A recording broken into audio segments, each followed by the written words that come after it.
नाज़रीन, जन्नत मिर्ज़ा ने पाकिस्तान से किसी और मुल्क जाने का ऐलान किया है क्योंकि उसके नज़दीक यहाँ की आवाम की सोच इंतहाई घटिया है और इसी सोच की वजह से ही वो मजबूर हो गई हैं कि वो पाकिस्तान छोड़ दें। मगर नाज़रीन, पाकिस्तान को छोड़ने वाली ये टिकटॉकर या तो पहली हैं या इनसे पहले सिर्फ चंद ही ऐसी टिकटॉकर्स होंगी जिन्होंने पाकिस्तान छोड़ा हो। मगर पाकिस्तान में टिकटॉक के ज़रिए चंद ही दिनों में शोहरत की बुलंदियों को छूने वाले बहुत से टिकटॉकर्स मुल्क छोड़ने के बजाय खुदकुशी जैसा काम कर चुके हैं और इन टिकटॉकर्स के लाखों फॉलोअर्स भी उनको खुदकुशी जैसे काम से नहीं रोक सके थे। आखिर क्या वजह है कि इतनी शोहरत के बाद ये टिकटॉकर्स खुदकुशियां करने पर मजबूर हो जाते हैं? अगर पिछले कुछ अरसे का रिकॉर्ड उठाया जाए तो पता चलता है कि पाकिस्तान में टिकटॉकर लड़कियों की बहुत सी ऐसी वीडियोस वायरल होती हैं कि जिनके बाद वो ना तो घर में अपना मुंह दिखाने के काबिल रहती हैं और ना ही मुआशरा उन्हें किसी सूरत कबूल करता है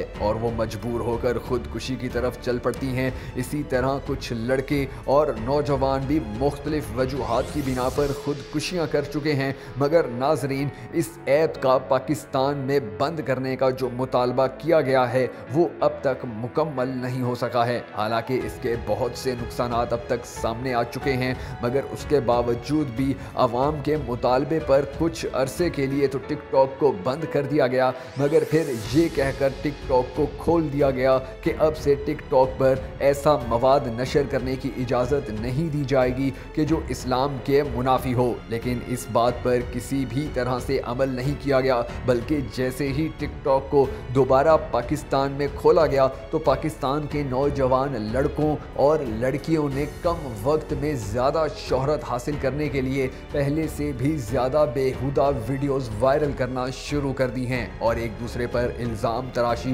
एक दूसरे की शख्सियत पर कीचड़ उछालना अपना मामूल बना लिया है। और यही वजह है कि ज़हनी तौर पर परेशान होकर फिर ये नौजवान खुदकुशियों की जानिब चल पड़ते हैं और इन खुदकुशियों के बाद टिकटॉक जैसी ऐप पर पाबंदी लगने का मुतालबा मज़ीद ज़ोर पकड़ जाता है। अब हुकूमत को सिर्फ इस बात पर अमल करना होगा कि अगर इस मुल्क की इस्लामी तालीमात से वफ़ा करनी है, अगर इस मुल्क में इस्लामी तालीमात और इस्लाम के नक्शे को बाकी रखना है, अगर इस मुल्क में इस्लाम को परवान चढ़ाना है, अगर इस मुल्क को एक हकीकी इस्लामी रियासत बनाना है, तो लाजमी बात है कि टिकटॉक पर हर सूरत में पाबंदी लगा दी जाए, ताकि ना सिर्फ हमारी आने वाली नस्ल इस टिकटॉक नामी बेहयाई के अड्डे से बच सके, बल्कि हमारी आने वाली नस्लें इस जैसी ऐप को इस्तेमाल करने के बजाय अपने आप को नेक कामों में लगाने की कोशिशें करें। और अगर इस ऐप को बंद ना किया गया